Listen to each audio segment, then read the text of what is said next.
고혈압 약은 몸이 필요해서 혈압을 올려놨더니 예전에 혈압으로는 택도 없이 혈압을 돌릴 수가 없는 거예요. 더 강력한 압력을 필요로 해서 몸이 혈압을 올려놓은 건데 위험하다라고 생각을 해서 그 혈압을 낮추겠다는 접근이잖아요. 어떻게 보면 되게 유아적인 발상이고 미개하고 그런 접근이에요. 약을 먹으면 우리 몸이 어떻게 해서든 다시 혈압을 올려야 됩니다. 그러니까 계속 먹게 될 수밖에 없죠. 치료를 목적으로 하는 게 아니라고.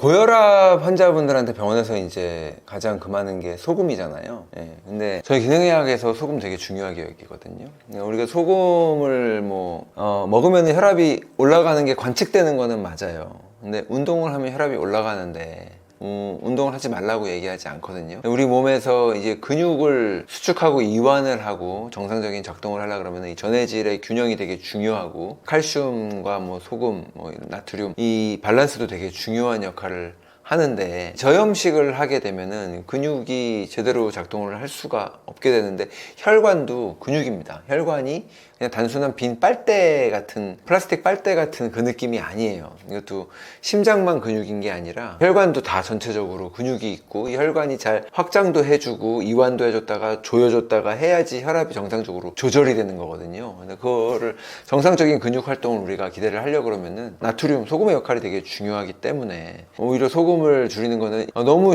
혈압이 높은 환자한테 지금 먹지 말라고 할지는 모르겠지만 소금이 결핍이었던 것이 원인이 될 수는 있거든요. 고혈압 환자분들 같은 경우는 소금을 일부러 많이 먹을 필요는 없죠. 치료제가 아닌데. 그게 아니라 소금이 저염식을 통해 저염식이 오히려 더 고혈압의 처음에 원인이 될 수도 있었는데 오히려 고혈압을 계속 더 악화시키는 요인이 될 수도 있기 때문에 그 부분에 대한 공부가 좀 필요하세요. 그래서 이걸 좀 알아보시고 적당히 필요한 농도. 그리고 이 소금이라고 하는 거는 단순한 나트륨뿐만이 아니라 정제염이 아니라 미네랄이 많이 들어있는 소금들이 많잖아요. 그런 것들은 오히려 도움이 더 됩니다. 고혈압 환자분들한테 먹으면 오히려 좋은 음식들이 있죠. 일단은 기본적으로 채식을 하게 되면은 혈압이나 염증 같은 경우는 굉장히 빠르게 정상화되거든요. 저는 라이프 스타일로 계속 채식을 권장하는 건 아닌데 치유 식단으로 활용할 수 있다는 얘기예요. 근데 이제 채식을 현미 채식이 됐든 무슨 채식이 됐든 비건 채식이 됐든 채식을 경험을 해봐가지고 너무 좋은 거예요. 갑자기 잠도 잘 자게 되고 처음에 염증이 많았던 분들 여기저기 아픈 것도 없어지고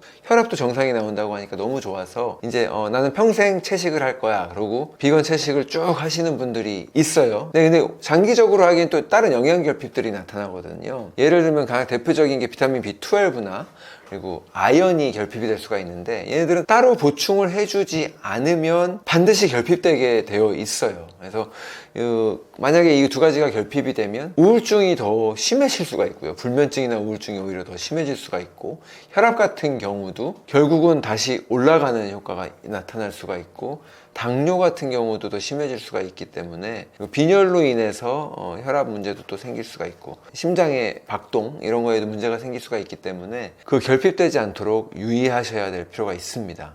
하지만 일시적으로 당장은 괜찮고 그리고 기본적으로 고혈압이라고 하는 것도 여러 가지 원인이 있겠지만 혈압은 대사질환 중에 하나고 대사증후군 중에 하나죠. 대사증후군 우리가 증후군이라 그러면 여러 가지 증상들을 같이 동시에 나타나면 그걸 증후군이라 그러잖아요. 그래서 대사증후군은 당뇨, 고혈압, 고지혈증, 콜레스테롤 그리고 복부 비만이나 아니면 비만 이렇게 살찌는 요 네 가지 증상들을 동시에 막 나타나면은 이제 대사증후군이라 그러고 그리고 대사증후군의 원인으로 인슐린 저항성을 지목한단 말이에요. 인슐린 저항성이 오랫동안 유지된 상태. 그럼 인슐린 저항성이 결국은 되돌려야지 고혈압을 되돌릴 수도 있는 거기 때문에 인슐린 저항성을 되돌릴 수 있는 식단이 뭐겠어요? 단순당을 최대한 줄여주는 식사를 하는 거고 현대인들은 단순당을 의도치 않게 너무 많이 먹고 있었기 때문에 그거를 좀 줄여주는 게 가장 좋겠고요. 그리고 고혈압은 또 한 가지 더해서 스트레스가 콜티졸 호르몬의 수치를 높여서 인슐린 저항성을 더 악화시킨다 그랬잖아요. 혈당을 끌어올리니까 인슐린이 많이 나와서. 근데 혈압은 더 그렇습니다. 혈압은 교감신경이 자극되고 스트레스가 심하면 혈압이 그냥 그 자체로 올라가요. 그렇기 때문에 고혈압 환자 같은 경우는 각별히 스트레스 문제를 더 해결을 하셔야 됩니다. 혈압약은 한번 먹으면 평생 먹어야 된다 뭐 이런 말들이 있는데 병원에서 그렇게 규정을 한 건 아니지만 보통 그렇게 되기 때문에 이제 의사들도 그냥 그렇게 말씀하시는 분들이 계신 거죠. 예. 근데 왜 그러냐면은 병원 치료의 목적은 혈압을 낮추는 게 목적이지 이게 일정 기간 동안 치료를 해가지고 혈압약을 끊게 하는 게 목적이 아니기 때문에 그래요. 보통 항생제 치료 같은 경우는 일정 기간 동안 치료를 한 다음에 환자를 낫게 하는 거잖아요. 예. 병으로부터 낫게 해가지고 약이 그 역할을 하고 끝나는 건데 고혈압 약은 지금 이 몸이 필요해서 혈압을 올려놨더니 그 예전에 혈압으로는 택도 없이 혈압을 돌릴 수가 없는 거예요. 온몸에 산소와 영양소를 공급해주고 노폐물을 빼줄 수 있는 이게 안 되다 보니까 더 강력한 압력을 필요로 해서 몸이 혈압을 올려놓은 건데 그게 이제 혈압이 높으면은 터진다 아니면 위험하다라고 생각을 해서 그 혈압을 낮추겠다는 접근이잖아요. 어떻게 보면 되게 좀 유아적인 발상이고 미개하고 그런 접근이에요. 현대의학이 처음 고혈압이라는 걸 발견했을 때 이해했을 때 나왔던 치료법이 아직까지도 그냥 유지되고 있는 그런 상황인 건데 원인이나 이런 건 상관없이 혈압은 높으면 터져. 그러니까 낮출 수 있는 약물이 있네. 그래서 이걸 낮추자. 이거잖아요. 그리고 그 혈압약이 그래서 처방이 되는 건데 치료를 목적으로 하는 게 아니라고요. 그러니까 계속 먹게 될 수밖에 없죠, 환자는. 그리고 약을 먹으면 우리 몸이 어떻게 해서든 다시 혈압을 올려야 됩니다. 왜냐하면 혈압이 더 올라가야 살기 때문에 그래요. 그러다 보니까 약은 또 늘어나겠죠. 그러니까 한번 약을 시작하고 나서 관리를 하지 않게 되면 계속 먹을 수밖에 없기 때문에 혈압약은 평생 먹는다는 말이 나올 수밖에 없고 어떤 면에서는 그게 사실이다. 하지만 바람직하거나 이상적이지 않다는 거죠. 왜냐하면 혈압약이 나온 지 60년, 70년이 됐어요. 근데 지금까지 혈압약을 이렇게 먹으면서 사람들을 많이 혈압을 낮추면은 심장마비나 뇌졸중이 줄어들 줄 알았는데 줄어들었냐는 거예요. 안 줄어들었거든요. 그러니까 이게 단순히 혈압이 높은 게 문제가 아니라 사실은 염증이 더 문제인데 심장마비의 원인도 염증이고 뇌졸중의 원인도 혈관의 염증이지 염증의 정도를 그 공식에서 빼고 그냥 혈압만 가지고 치료를 하겠다는 거는 온전한 치료라고 할 수가 없죠. 자, 그러면은 뭐 혈압이 높아도 방치해도 되냐? 이건 아니거든요. 높으면 위험한 건 맞아요. 위험한 건 분명히 맞고. 그래서 혈압이 높다고 하면은 관리를 해야 되는 게 맞는데, 콜레스테롤이나 우리가 흔히 말하는 LDL 콜레스테롤이나 뭐 혈당이나 다 위험하지만 그 중에서 아마 혈압이 제일 위험할 수도 있거든요. 우리가 혈압이 이 핏줄을 타고 혈액이 이렇게 순환을 할 때 돌 때 시냇물처럼 졸졸졸졸 평화롭게 도는 게 아니고, 우리가 이렇게 여기 상처가 나면은 이렇게 상처가 나면은 이렇게 짜면은 피가 이렇게 나오니까는 이렇게 피가 살살 돌 거라고 생각을 하지만 그러지 않고 엄청난 속도로 돌거든요. 그래서 영화나 아니면 이렇게 큰 동맥이 잘렸을 때 피가 확 벽까지 튀고 콸콸콸 나오는 걸 보셨을 거예요. 그렇게 빠른 속도로 돌기 때문에. 근데 이거 평생을 쉬지 않고 돌고 있고 이 혈관벽이 얼마나 튼튼해야겠어요. 그리고 한 길로만 가는 것도 아니고 가면서 혈관이 가지를 치면서 곳곳으로 가는데 이 가지 치는 곳에서는 막 와류 현상도 일어나고 그러기 때문에 굉장히 많은 압력을 받고 손상이 되기가 쉬워요. 그래서 이 혈압이 높아지면 그만큼 더 혈관벽에는 무리가 가고 혈관벽에 손상이 있을 수 있기 때문에 혈압이 위험한 건 맞습니다. 그래서 혈압을 낮춰야 되는데 혈압을 낮추려면 여러 가지 방법이 있겠죠. 저는 물론 약물로 할 수도 있고 다른 음식으로 아까 채식을 똥하고 이런 것들이 빨리 혈압을 일시적으로 낮춰서 잠깐 동안 하기에는 괜찮다라고 말씀을 드렸지만 운동도 두 가지가 있거든요. 혈압을 낮출 수 있는 운동이 두 가지가 있는데 하나는 숨쉬기 운동입니다. 숨쉬기 운동이고 다른 하나는 등척 운동이에요. 하나씩 알아볼게요. 숨쉬기 운동 같은 경우는 숨쉬기 운동이 아니라 그냥 숨쉬기라고 얘기할게요. 심호흡. 옛날에 보면은 아파트 단지나 이런데 뇌호흡 아니면 명상센터 이런 게 있었을 거예요. 거기 가서 병 고쳤다는 분들 있죠? 있잖아요. 그러니까 전국에 이렇게 많이 생겼겠죠. 근데 이 느린 호흡이거든요. 결국은 심호흡이라고 하는 거는 우리가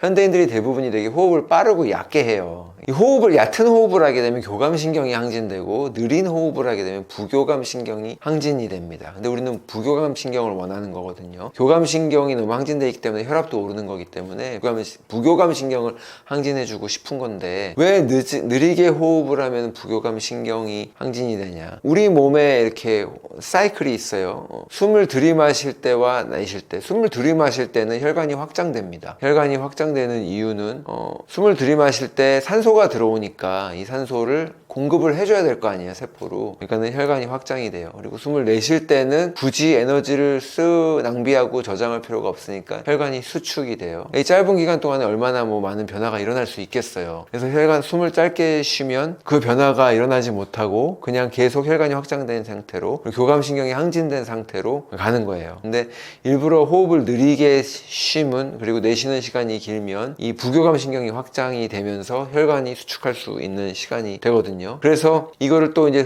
느린 호흡을 반복하다 보면 결국은 부교감신경의 영향을 더 많이 받게 돼서 전체적으로 혈압이 내려오는 효과가 있는데, 이거는 테스트 해 보실 수 있어요. 여러분들이 만약에 가정용 혈압계가 있다면 집에서 혈압을 재시고 난 다음에 혈압이 좀 높다든가 혈압이 나왔을 때 안정적인 자세를 취하고 누우셔도 되고 앉으셔도 되고 서 있지만 마시고 편안한 자세로 팔 벌리고 천천히 숨을 쉬는 거예요. 들이마시기 5초 아니면 내쉬기 5초 이 정도도 괜찮고, 그러면 10초잖아요. 그럼 1분에 한 6번 숨을 쉬게 되는 거거든요. 그냥 그보다 더 길게 하셔도 상관없고, 근데 보통은 10초씩은 어려우니까 5초 정도 천천히 들이마시고 5초 내쉬고. 그러면 내쉬면은 내쉴 때 부교감 신경이 활성화된다고 그랬으니까 꾀가 있는 분들은 숨을 빨리 들이마시고 천천히 1초 들이마시고 9초 내쉬기, 그러실 필요 없고 그냥 그건 불규칙한 호흡이 되니까 그렇지 않고 그냥 천천히 느린 호흡이면 되거든요. 그래서 그렇게 1분 정도 느린 호흡을 하신 다음에 혈압을 다시 재보시면 보통 10포인트 정도는 바로 내려가 있어요. 이걸 관찰하실 수가 있어요. 그럼 만약 직접 보시게 되면 하겠죠, 일부러. 호흡이라고 하는 건 우리가 무의식 중에 하잖아요. 자율신경이라고 있어요. 우리 몸이 알아서. 심장 같은 경우는 내가 원하지 않더라도 어쩔 때는 빨리 뛰고 어쩔 때는 느리게 뛰잖아요. 제발 심장아 나대지 마 해도 두근두근 할 때가 있고, 자기 멋대로 자율신경이에요. 음식도 마찬가지죠. 내가 음식을 먹어놓고 잠깐 소화하지 말고 있어. 이게 안 되죠. 들어오면 위는 바로 작동을 해서 음식을 소화시킨단 말이에요. 근데 호흡이라고 하는 거는 이것도 일종의 자율신경이지만 사실 근육신경이 이렇게 컨트롤을 받고 있는 거예요. 자율신경의 반자율신경의 컨트롤을 받고 있는 건데, 그래서 우리가 잠을 잘 때도 신경을 안 써도 호흡은 무의식 중에 하고 있다고요. 하지만 다행히도 우리가 횡격막을 조절해서 호흡을 조절할 수가 있으니까 이 숨쉬는 속도나 아니면 숨을 일시적으로 멈추는 거는 가능하잖아요. 그렇기 때문에 이 호흡을 일부러 천천히 쉬는 거를 의식적으로 하다 보면 숫자를 세야 되니까 일단 잡념 딴 생각을 못 하겠죠. 그 스트레스 받는 상황을. 내가 너무 화나는 상황이 있을 때 빨리 호흡하시라는 거예요. 그러니까 호흡하면서 일단 그걸 하고, 이 일부러 호흡하는 거를 여러 번 하다 보면은 습관이 붙어서 내가 무의식 중에도 느린 호흡을 하게 되는 거군요. 그렇지 않고 반대로 아무 생각 없이 하면은 맨날 긴장하고 흥분된 상태로 살다가 그 빠른 호흡이 습관이 돼서 대부분의 사람들은, 특히 여성분들, 젊은 여성분들 이렇게 잡아다가 숨 쉬는 거 검사를 해보면 빠른 호흡을 쉬고 있는 분들이 더 많단 말이에요. 근데 우리가 원하고 필요한 건 느린 호흡이기 때문에 일부러 느린 호흡을 의식적으로 하다 보면 우리 몸의 그 사이클이 몸의 배에서 나중에 무의식적으로도 호흡이 느려지는, 그렇기 때문에 느린 호흡을 꼭 추천드리고요. 일종의 느린 호흡 같은 경우는 명상의 효과도 있는 거고 기도의 효과도 있는 거기 때문에 느린 호흡, 부교감 신경을 활성화할 수 있는 느린 호흡 꼭 하시라고 알려드리고 있어요. 그리고 또 하나는 등척 운동인데, 여러 가지 운동들이 있죠. 원래 아까 고강도 인터벌 트레이닝이 길게 진을 빼면서 운동하는 것보다 인슐린 저항성을 되돌리는데 좋다고 말씀을 드렸는데, 등척 운동도 굉장히 효과가 있어요. 등척 운동이라고 하는 거는 움직임이 없는 운동이에요. 그러니까 예를 들면 플랭크라든가 아니면 월 스쿼트라 그래가지고 이 스쿼트 자세로,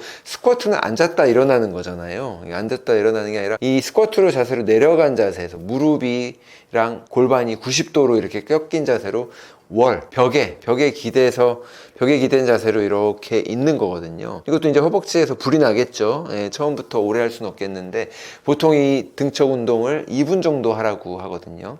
그러니까 처음부터 2분 할 수 있는 분은 많지 않아요. 그래서 30초밖에 못하면 할 수 없고 30초 했다가 쉬었다가 다시 하면 되고 이런 식으로, 아니면 30초 하고 말고 다음날 또 하면은 그 다음날은 40초 할 수 있겠죠. 그러다 보면 2분까지 가는 거는 쉽게 금방 가니까.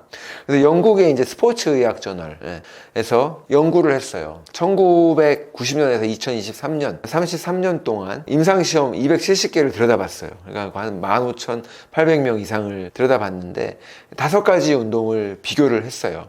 그 중에 하나는 유산소 운동, 우리가 아는 유산소 운동, 그리고 근력 저항 운동 있죠. 웨이트를 들이는 근력 운동, 그리고 또 이제 두 가지를 합친 혼합 운동, 그리고 고강도 인터벌 트레이닝, 아까 말씀드린 고강도 인터벌 트레이닝, 그리고 이 등척 운동, 이 5가지를 봤거든요. 그러니까 2분간 근육을 이렇게 수축했다가 다시 이완하는 이 등척 운동이 가장 혈압을 낮추는데 효과가 있었어요. 왜 그러냐면은 이 꼼짝도 안 하고 우리 근육을 이렇게 움직일 때는 근육이 수축하고 이완되면서 사실 펌프질 효과가 나죠. 그래서 모든 운동은 좋습니다. 여기 있는 운동이 다 좋은데 그중에 등척 운동이 혈압에 유난히 좋았던 이유는 2분 동안에 이 자세를 한 가지 자세, 플랭크가 됐든 월 스쿼트가 됐든 한 가지 자세를 그렇게 꼭 유지를 하고 있으려고 하면은 근육이 수축된 상태에서 가만히 있는 거예요. 그리고 나서 결국은 운동이 끝나잖아요. 그러면 그때 이완을 할 때 더 드라마틱하게 혈액이 쫙 몰리면서 혈류량이 증가하기 때문에 혈압을 낮춰주는 효과가 있다, 이렇게 보고 있거든요. 등척 운동을 하실 때 처음부터 너무 또 이것도 시간 2분이 중요하다고 했으니까 2분을 하려고 하면서 등척 운동도 부상이 있을 수 있어요. 다른 운동과 마찬가지로. 그래서 그렇게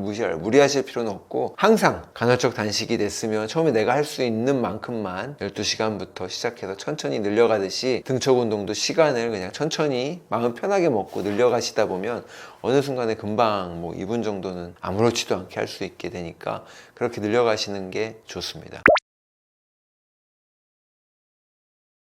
혈압이 완전 정확할 수는 없잖아요. 상황이 있을 수 있고 병원에 헐레벌떡 뛰어온 환자도 있고 늦어서 날씨가 더울 수도 있고 아니면은 병원에 오기 전에 좀 전에 전화 통화했는데 너무 열받았을 수도 있고 선생님 만나면 긴장할 수도 있고 그래서 잘못 오류로 측정되는 경우가 많아서 혈압은 여러 번 측정하라 그러거든요. 보통 3번을 측정을 하는 게 기본이죠. 이게 안 지켜지는 경우도 있긴 한데 대부분 뭐 근데 병원에서 혈압 한 번 재고 혈압이 높으면 선생님이 한 번 더 재요. 그걸 믿지 않기 때문에 확인은 하는데 혈압을 여러 번 재는 게 좋고 그러니까 혈압을 재는 자세도 되게 중요하죠. 일단은 되게 편안한 자세에서 재야 되고 이렇게 앉은 자세에서 재는 게 제일 좋고 뭐 눕거나 앉은 자세에서 재는 게 중요한데 그런 것들이 무시되고 가정용 혈압계로 잴 때 그런 것들이 이제 무시되면서 잘못 재는 경우들이 있어요. 재면서 떠들기도 하고 또 뭐 일어나기도 하고 뭐 만지기도 하고 뭐 이렇게 하면은 정확한 혈압을 잴 수가 없으니까. 근데 하지만 혈압이라고 하는 거는 뭐 이제